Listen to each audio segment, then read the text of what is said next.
Good morning 10th class. History का lesson 5 मुद्रण संस्कृति और आधुनिक दुनिया फिर से एक बार करा रही हूँ आपको। मुद्रण संस्कृति और आधुनिक दुनिया, शुरुआती छपी किताबें। प्रिंट टेक्नोलॉजी का विकास सबसे पहले चीन, जापान और कोरिया में हुआ। चीन में 594 ईस्वी के बाद से ही लकड़ी के ब्लॉक पर स्याही लगाकर उससे कागज़ पर प्रिंटिंग की जाती थी। जैसा कि मैंने आपको बताया भी था क्लास में, उस ज़माने में कागज़ पतले और झिरीदार होते थे। ऐसे कागज़ पर दोनों तरफ छपाई करना संभव नहीं था। कागज़ के दोनों सिरों को टाँके लगाकर फिर बाकी कागज़ को मोड़कर अकॉर्डियन बुक बनाई जाती थी, ऐसे जैसे पिक्चर में दे रखी है आपको। उस ज़माने में कैसी किताबें छापी जाती थी, कौन पढ़ता था उन्हें? एक लंबे समय तक चीन का राजतंत्र ही छपे हुए सामान का सबसे बड़ा उत्पादक था। चीन के प्रशासनिक तंत्र में सिविल सर्विस परीक्षा द्वारा लोगों की बहाली की जाती थी। इस परीक्षा के लिए चीन का राजतंत्र बड़े पैमाने पर पाठ्य पुस्तकें छपवाता था। 16वीं सदी में इस परीक्षा में शामिल होने वाले उम्मीदवारों की संख्या बहुत बढ़ गई, इसलिए किताबें छपने की रफ्तार भी बढ़ गई। लोगों ने ज़्यादा किताबें जब पढ़ना शुरू किया तो छपाई की स्पीड भी बढ़ गई। सिर्फ क्या विद्यार्थियों के लिए किताबें छपती थी, ऐसा नहीं था। 17वीं सदी तक चीन में शहरी परिवेश बढ़ने के कारण छपाई का इस्तेमाल कई कामों में होने लगा। अब छपाई केवल बुद्धिजीवी या अधिकारियों तक सीमित नहीं थी।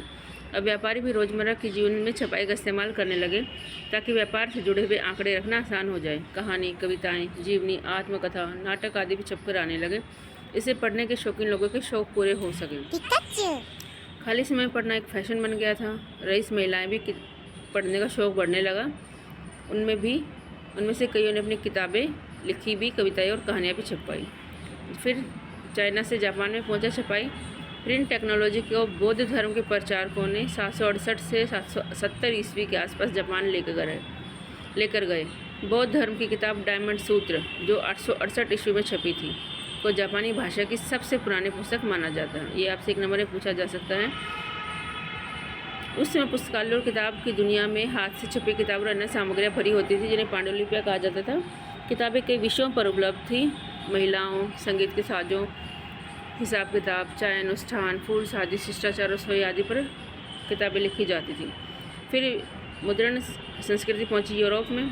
सिल्क रूट के माध्यम से 11वीं शताब्दी में चीनी कागज यूरोप पहुंचा। 1925 में मार्को पोलो चीन से मुद्रण का ज्ञान लेकर इटली गया। किताबों की बढ़ती मांग को पूरा करने के लिए पुस्तक विक्रेता, सुलेखक या कातिब को रोजगार देने लगे। सुलेखक मतलब जो हाथ से सुंदर लेख में किताबें लिखते थे।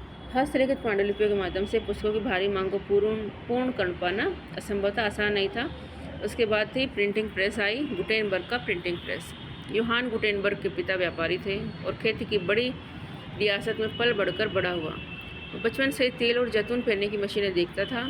बाद में उसने पत्थर पर पॉलिश करने की कला सीखी, फिर सुनारी, अंत उसने शीशे की इच्छित आकृतियों में गढ़ने की महारत हासिल कर ली थी।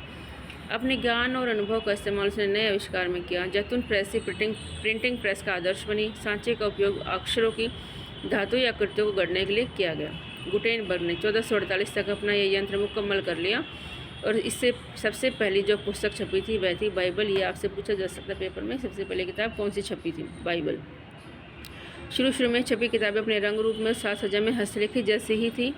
1440 से 1550 के मध्य यूरोप के ज़्यादातर देशों में छापे खाने लग गए थे। प्लाटेन। लेटर प्रेस छपाई में प्लाटेन एक बोर्ड होता है जिसे कागज़ के पीछे दबाकर टाइप की छाप ली जाती है। पहले बोर्ड काठ का होता था, बाद में इस्पात का बनने लगा। मुद्रण क्रांति और उसका असर। छापे खाने के आने से एक नया पाठक वर्ग पैदा हुआ। छपाई में लगने वाली लागत व श्रम कम हो गया। छपाई से किताबों की कीमत गिर गई। हाथ से लिखते थे तो किताबें महंगी होती थी, जो छपने लगी तो सस्ती होने लगी। बाजार किताबों से पट गया। पाठक वर्ग भी बेहतर होता गया। मुद्रण क्रांति के कारण पहले जो जनता श्रोता थी अब पाठक में बदल गई। जो पहले लोग सुनते थे बैठकर किताबें, वो अब पढ़ने लग गए क्योंकि किताबें सस्ती होनी शुरू हो गई। अब किताबें समाज के व्यापक तबकों तक पहुंच सकती थी, मतलब ज़्यादातर लोगों ने पढ़ना किताबें शुरू कर दिया था। फिर धार्मिक विवाद और प्रिंट का डर। अधिकांश लोगों को ये भय था कि अगर मुद्रण पर नियंत्रण नहीं किया गया तो विद्रोही और अधार्मिक विचार पनपने लगे, मतलब अपनी मर्जी से कोई कुछ भी छाप देगा। धर्म सुधारक मार्टिन लूथर किंग ने अपने लेखों के माध्यम से कैथोलिक चर्च की कुरीतियों का वर्णन किया। उन्होंने चर्च की कुरीतियों के बारे में लिखा। टेस्टामेंट के लूथर के तजुर्बे के कारण चर्च विभाजन हो गया और प्रोटेस्टेंट प्रोटेस्टेंट धर्म सुधार की शुरुआत हुई। धर्म विरोधियों को सुधारने हेतु रोमन चर्च ने इंक्विजिशन आरंभ किया, मतलब उन्होंने कुछ रूल लगा दिए। उस दिन भी एक बच्चे ने मुझसे पूछा था कि इंक्विजिशन क्या होता है, मतलब उन्होंने सुधार करने हेतु उसमें कुछ प्रोग्राम किए, कुछ नियम कायदे कानून बना दिए। 1558 में रोमन चर्च ने प्रतिबंधित किताबों की सूची प्रकाशित की, मतलब जो किताबों पर बैन लगा दिया गया था उनकी सूची बनाई और उनको प्रकाशित किया। फिर टॉपिक पढ़ने का जुनून। 17वीं और 18वीं सदी में यूरोप में साक्षरता के स्तर में काफ़ी सुधार हुआ। 18वीं सदी के अंत तक यूरोप में के कुछ भागों में साक्षरता का स्तर 60 से 80% पहुँच गया। और पहले पढ़े लिखे लोग कम थे, बाद में ये ज़्यादा हो गए, 20% का इजाफा हुआ। पत्रिकाएं, उपन्यास, पंचांग, कैलेंडर आदि सबसे ज़्यादा बिकने वाली किताबें थी। छपाई के कारण वैज्ञानिकों, तर्कशास्त्रियों के नए विचार, नई खोज सामान्य लोगों तक आसानी से पहुंच जाती थी।